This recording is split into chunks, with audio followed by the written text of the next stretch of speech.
You ready for another lockdown? It's here. This time it's going to be because of fuel, not COVID. Here in Taiwan, it's not exactly like they're showing you on the news. There's no mass panic because of fuel. Well, everybody's driving just as normal. So, what are we seeing here? But you can get ready for more and more restrictions. So, let's walk through them, what you can expect, and maybe a timeline going out. But here's your playbook.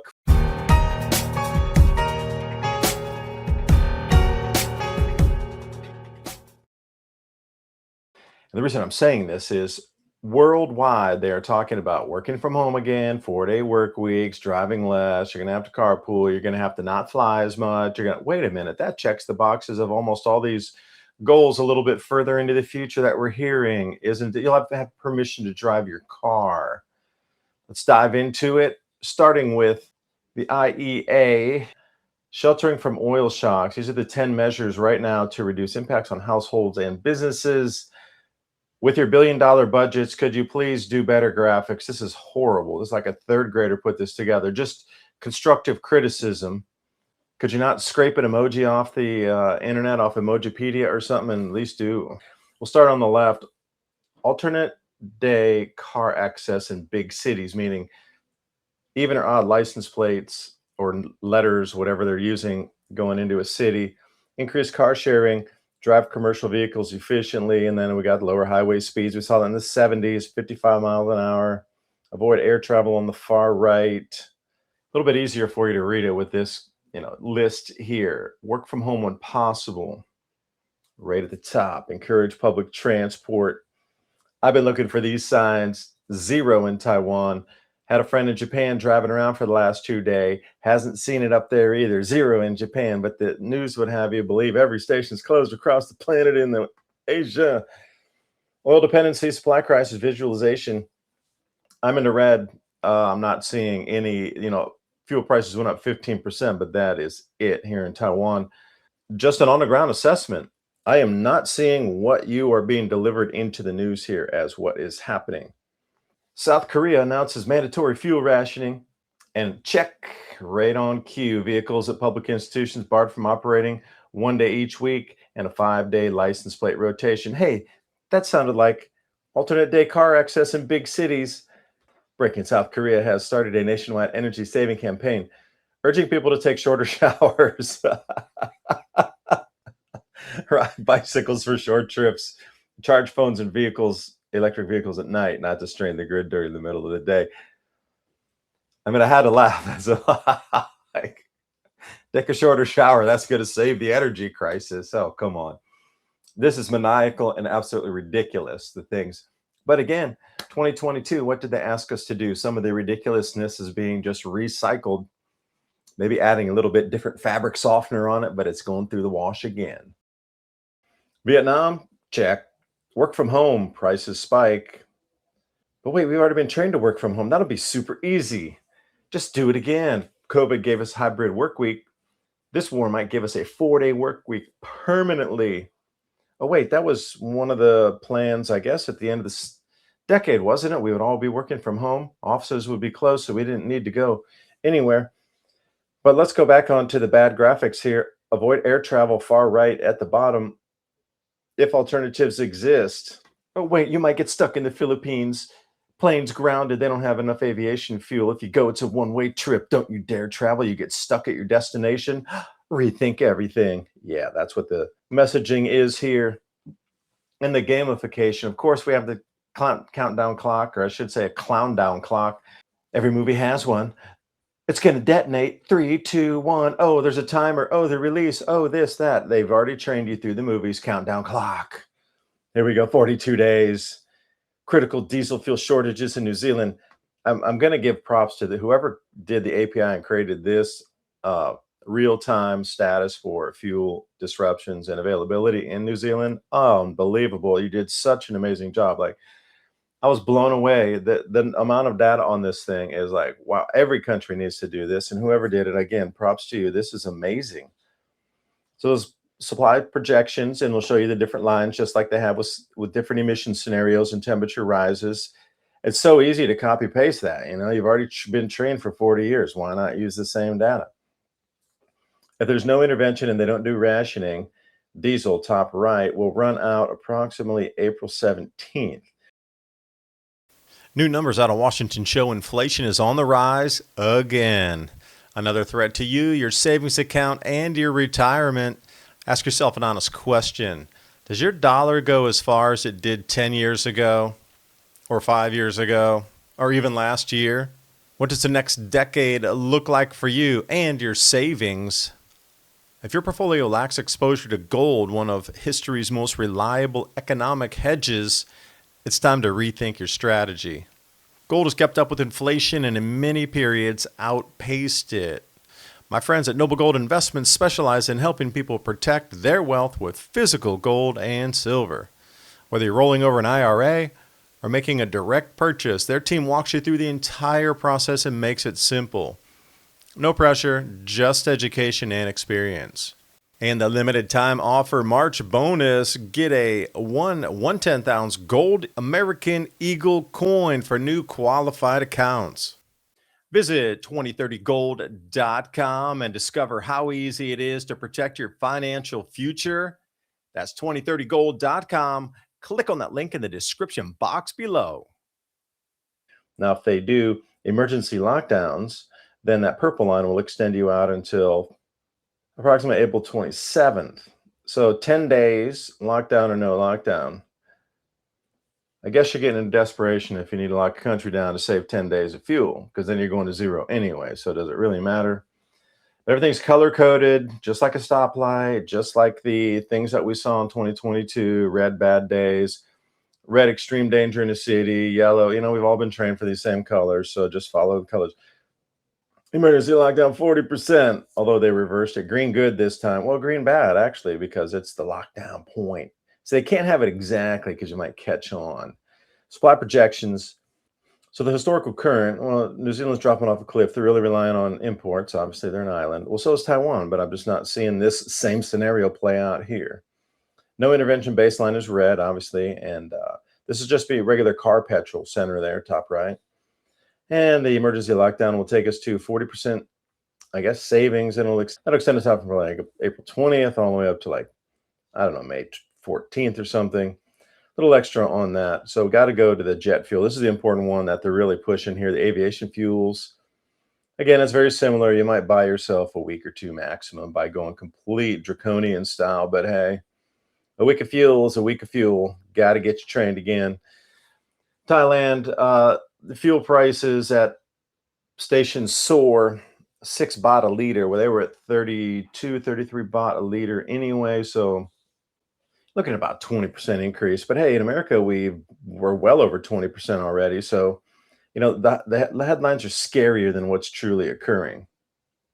And just the fact, Indian fuel prices up 5 rupees a liter. Again, that's within the baseline of just percentages, not doubling or anything. And then if we go over to Germany, limits fuel price hikes. They're going from 175 euro to €2 a liter, so 25 cents. So let's say equivalent per liter, and you need 4 liters to make a gallon, so it's up $1 a gallon. But here's the interesting part on the bottom there: rising fuel cost hitting haulage. So diesel accounts for 30% of haulage costs, or haul bills for a better term. What it costs to get it in a truck from point A to point B. And now, just because of that very small increase, they're already raising rates 8 to 10%. And for sure, those costs are going to be passed on to you and me. And remember yesterday's video, I was saying that the Straits of Hormuz, Iran now is going to be charging $2 to $4 million per vessel that's going to transit through. So that's another additional add-on cost. The inflation involved in this is going to drive prices up. Now we can see everybody, because fuel is going to get more expensive on the diesel side, saying, hey, we need to charge at least 8, 10% more. So all of these added up, it's 1,000 cuts for a better term, and prices are going to quickly start doubling. Is this, or was this, sort of in the scenarios anyway by the end of the decade is the question, because we kept reading about it, kept hearing about it for the last, I don't know, 5 or 6 years, 2018, 19. People were written books about it. Things are going to reset. We're coming to a new economy. They're going to do this, but it's going to be because nobody will accept it forced. So my question again is perfect timing. Everything's been pre-trained for the first 3, 4 years. Now it had a, it's like they had to let off the pressure there for a minute. Now we're back on high pressure again. All the training kicks right back in. Work from home. Oh, we already did that. Just reset up my cameras in the office. Kick the kids out. They're going to have to live together. Bedroom turns into the office. Don't care. Everybody's under duress. They got to suffer a little. Little Johnny can't have his own bedroom. So, we're coming back to this thing exactly again. And you wonder, what the ultimate costs are going to be for this. Because once the prices get elevated, they're just not going to come down. Because remember your 2018-19 prices before COVID, once they reach those maximum levels, they barely came down. Our food's still substantially more than it was 2017, 18, 19. This will also be the same, like substantially up from the COVID up prices is going to stay there and it'll just hang out after this event is finished. You think these retailers are going to, take a hit and bring their prices back down? Never, never. This is where it comes in. You might need some universal basic income to afford the new high food prices. Well, that was already baked in the cake too, wasn't it? AI's here. It's all too convenient. This thing wraps into a sweet little package. And the European fuel shortages slash rationing. Slovenia becomes the first. You're like, oh no, it's in Europe now too. And it just keeps rolling. I haven't heard much in South America. So I'm surfing the news every day hard looking for these things. Energy rationing coming to the EU, coming to the UK. Yeah, they're already broadcasting. You are going to have to deal with this because, well, they say so. African nations, fuel shortages triggered by the conflict, gotta be rationing as well. And they keep mentioning COVID, home work from home measures, and there's force majeure out. Fertilizer is going to be next. So I wanted to dive in Australia here. This is another one. They're running out of fuel. Now, again, how much are they or how much is purposely held back? Because you got to realize military's government, they're going to pull back first and barely trickle some out to the public. So fuel's there somewhere. Public's just not getting their full share of it. Fuel siphoning from cars. So that means people putting a hose down and then, siphoning fuel out of the cars to get it for free. Going to need to put some locks on your gas tanks. Now, this is back on March 22nd, and we're only at the 26th. So I'm going to walk you through 4 days at a time. 107 fuel stations are out of diesel. 47 were totally out of fuel. So I was wondering how many fuel stations are in Australia, because other news comes out and says there's 500 stations that are out of at least petrol or diesel.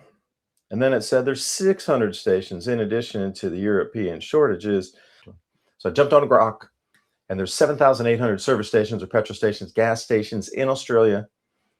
And if 47 of those are out of fuel, as based on the March 22nd numbers, that is 0.6% of the stations are out of fuel.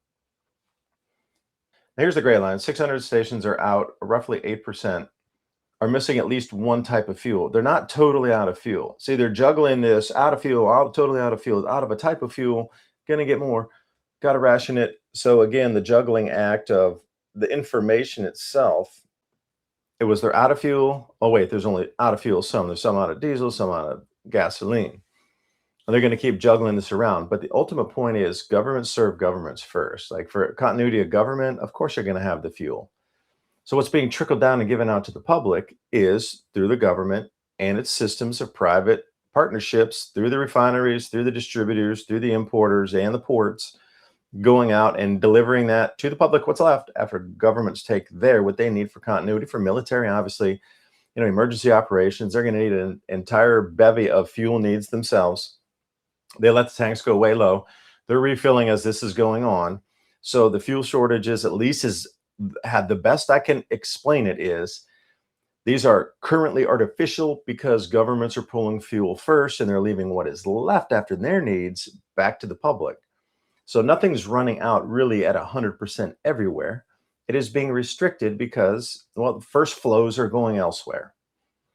And this whole thing being played out as this, juggling numbers game with juggled bits of information, some of it true, some of it misconstrued to create confusion. Well, that's the world we're living in right now. So be very discerning on what you're seeing in the news. Let's jump onto the hardest hit countries with quantified station closures slash outages. In Laos, 1,000 stations are out of fuel or closed. Now, again, they didn't dissect it out of total fuel or only out of diesel or only out of certain types of fuels, high octane, low octane, ethanol blends. They're not really specific, but about over 40% are affected. If you got 2,500 stations, 1,000 are affected. Cambodia, 364 stations out of their 6,300, puts you around 6%. Philippines, this is a big one. They keep putting the Philippine, everywhere I'm looking, Philippine headlines. I don't know why they're focusing on this place so much. They would have you believe that you're never getting out of there ever again because of the jet fuel shortages. And they are the least affected in the petrol station closures, but they're getting the most news out of being mostly disrupted.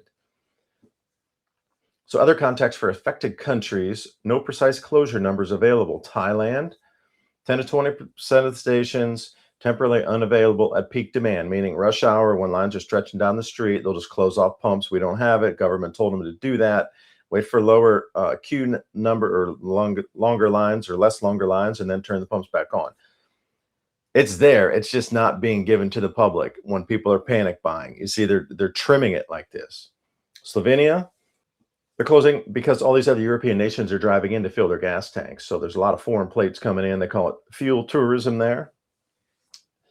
Overall, Europe, Hungary, Germany, I'll come to that in a second. And there's different queues and rationing across Sri Lanka, Pakistan, Myanmar, Bangladesh, Vietnam, India, and New Zealand. Now over to Germany and Hungary. Well, the Germans are driving over, filling up in Hungary. And when they came back, the police are all over the roads. They're not solving crime. They're stopping people on the roads, checking their gas tanks. Because if you bought fuel in Hungary from Germany, you have to pay the tax and they get you right on the spot. Like I said, I have an empty tank. I rock over into Hungary. It costs me, say, $150 to fill up. I go back and they're like, you didn't pay the German tax on that because Germany's limiting fuel purchases. And, they're creeping up towards a good $8 a gallon, where it's cheaper in Hungary. It's cheaper in Slovenia. So even this whole thing about the fuel shortages, they can go across the border, but when they come back, they're being pulled over. And the ag diesel as well. If you got ag diesel, that they color it. It's either red. Ours is green in Tennessee. It's red in other places. So if authorities were wanting to see if you were running agricultural diesel, which is given at a no tax discount to farmers by 500 or 1,000 or 5,000 gallons, they could sell it off out the back of the field.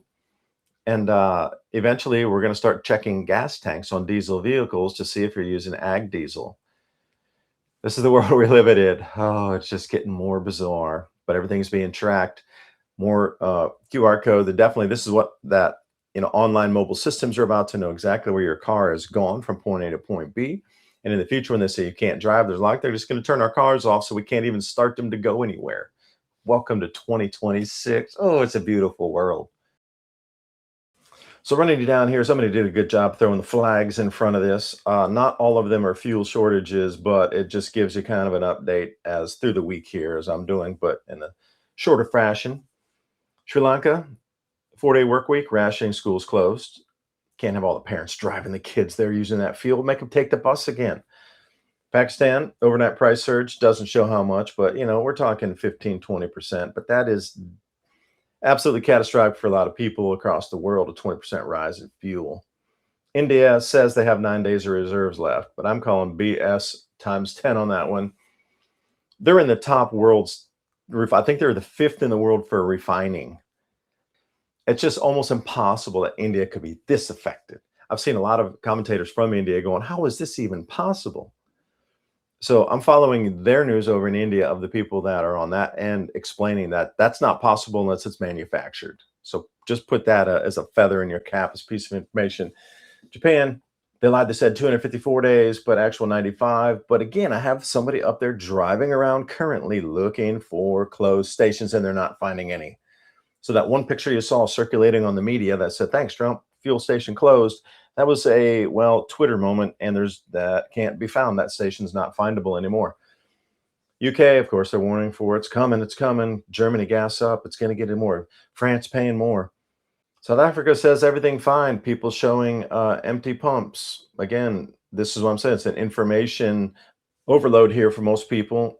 Brazil nervously watching, but again, they're oil producer. Why would they be nervously watching? They have refineries down there too. Brazil's going to be well off. America We got refineries. India's got refineries. China's got refineries. Yet somehow the world's running out of oil and finished product. I just don't get it, unless it's being purposely shelved. And China 1.4 billion barrels stockpiled. They banned exports of all fertilizers, and they're still getting oil. And the Southeast Asian nations are turning back on their coal burning power plants as well. If they can't get the natural gas, we'll go into that tomorrow. They're switching back to coal. Like they didn't destroy theirs. Australia, boom, they blew them all up. Germany, boom, there's no possible way. They just, they took it to the ground and scrapped it all.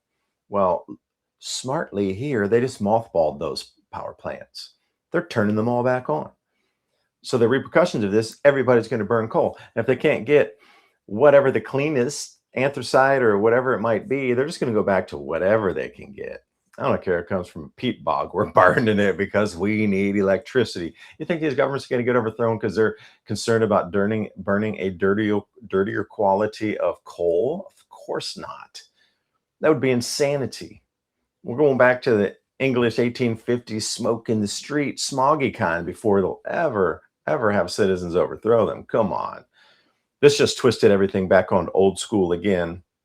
So all these saves and all this, forward movement into renewables has just backtracked about 2 decades.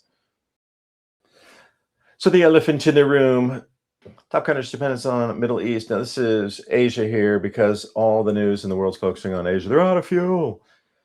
Japan, 93, 95%, extremely high reliance. Hold strategic reserves. They're not rationing to the point yet. Stations are still open, contrary to what you're seeing of all these signs everywhere. Can't find the signs. So what's generating those? AI, what up?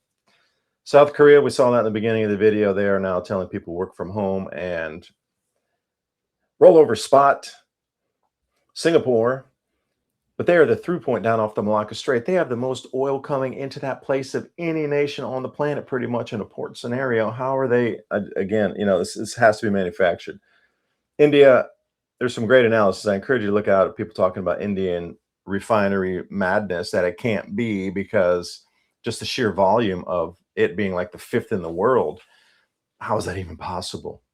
China halted all fertilizer exports. They're keeping all fuel in. They got massive oil fields. Hell, they refilled a bunch of fields, and their storage is massive, so they're not going to be affected. I'm over in Taiwan at the moment, and significant exposure to Hormuz. By the way, they went away from that about 5 years ago. They're about 30% dependent, and you haven't been hearing about that in the news, have you? Because everything is floating as normal here. Gas prices went up 15%. There's no shortages. There's no people hoarding. There's no signs on the gas stations. It's just what you're seeing in the news is not what's really happening. Vietnam, they're telling people work from home, although they do have offshore oil fields themselves. They don't have the refinery capacity. Thailand has some refineries. Noble dependence, they might have to start switching imports. And then Malaysia, significant Gulf crude imports. So as we look at the overall scheme of it, there are disruptions, I agree. But it seems currently these shortages that we're seeing out to the public, again, are somebody's being served first before the scraps are being given to the public. Everywhere, across all these nations. At that point when reservoirs are full or strategic reserves have been topped up, that overflow might go, or it just might be held. Depends on what is trying to be achieved here. And just in a very common sense way, is this organic or is this a plan? Hostilities, if in your right mind, you didn't think after going after this nation, putting them into a corner where you're like, we're even going to steal your oil reserves. We're going to replace all your leaders. We're coming in with our form of leadership, that they're like, well, that just means we totally die on the vine and our complete history of civilization just disappears. They're going down to the grandma with a meat cutting cleaver in the kitchen kind before you're able to get in there. So if that wasn't already analyzed and gamed out as a possibility of the straits being closed, like, y'all should be fired as analysts. Like that, that was already on the baked into the cake. If the pipeline delivering 5 million barrels to the Red Sea gets cut, then we'll be in some shocks for sure, because they got that alternative route running over the Red Sea through the East-West pipeline in Saudi Arabia. Be discerning with the news. They are flipping facts, they're juggling half truths. It is, but it isn't. The governments are saying one thing one day, another thing they're different. Oh, the fuel's been released, got to alleviate the shortages. Oh, it's just this huge scare campaign to stop everybody from traveling first. Get you to get used to staying home and not driving anywhere. Get you used to not being able to drive because in your head it's expensive. Government said don't drive. We're not going to drive. There's and imagine getting caught on the road. Your plate doesn't match for the day. They'll tow your vehicle. There are going to be fines, maybe prison time for driving. And now, with all the advent of these new vehicles, they just turn them off. So, the world we're about to enter is planned already. I mean, it was already a futuristic view of what this scenario is today, anyway, already through our, media and just common, water cooler talk for the last 5 to 10 years. Now it's here. So, is it any surprise that it's here? And how long does it take to move to the next step? Think about COVID. That was what, like 20, 21, 22, 23, about 4 years or so. Then they had to let off the gas because too much pressure. People were getting insane. The pressure cooker there. So got solid 4 years. And the first year rolling in, the people were untrained. They didn't really know how to behave. You had to teach them all this work from home, teach them, stand 6 feet. But you had to teach everybody everything, right? So let's say 3 years solid of stress. Had to let that off because if you do that too much, people just quit caring, and it doesn't affect them anymore. Like the buzz wears off, and they're like whatever, so they just behave differently. Let off the stress. People get 2 years of wow, it's all over now, but bam, we're right back on it. So if we're looking at any indication of pressure on, pressure off, pressure on, pressure off, this is going to roll for 3 years, and by that time, we're getting precariously close to a new decade. Seems to fit, doesn't it? And I do appreciate your valuable time. But if you're looking for storable foods, 4 week food supply, 3 day food supply, 1 week, dip your toe in the water, you're not spending an enormous amount. Check out my Patriot Supply. I like what they have. And also trueleafmarket.com. We're going to need to grow some of our own food immediately. So this is one of my favorite seed companies. They have a huge selection and they pull in from other seed companies, all heirloom, different grow zones, depending on where you are in the US or anywhere across the planet. One of my faves, I'll stick with them forever. We have good germination rate on everything we planted, very solid. So those are two of my nuggets for you. If you want to just instantly get prepared on something I believe in, I've tried and trusted myself already. Please share this with your friends and family. This information is really, really important to try to game out, see what's going to happen. And we're going to go through a lot of you know, do this, don't do that, jump the rope, jump to that square kind of things here, moving real quick. So get used to it. Already understand it's going to end at some time in the future. It's not going to be a permanent thing. Just get ready for being directed every single day to do something or restrict something. Do you have backup plans? If you're going to be at home, do you have something to do there? Hey, work on your garden and other things like this. If you work at home, just take it as a gift to be able to go grow some of your own food. Get tight with your family, make this a family activity. And if they're going to make you stay home, great. Don't just sit there and twiddle your thumbs and surf media all day. Do something productive, like start a community garden with all the others that are stuck at home too. That would be awesome. That is a way to get off centralized systems and not have to listen as much because you're growing your own food. What if you can't get to the supermarket? You're not allowed to drive this week because it got really bad. You can't drive for 2 weeks. You have to walk or ride a bike everywhere. A supermarket's 20 miles. Too bad. Take one for the team. So you're going to be push, pulled, directed, boxed in corners, let out all through this whole thing as it unfolds. So have a plan and good luck to everybody. I'll bring you natural gas disruptions tomorrow. It's a biggie too, and that's why everybody in Asia is now switching back on the power plants back to coal, and we'll see how that might play out. Until next time, bye for now.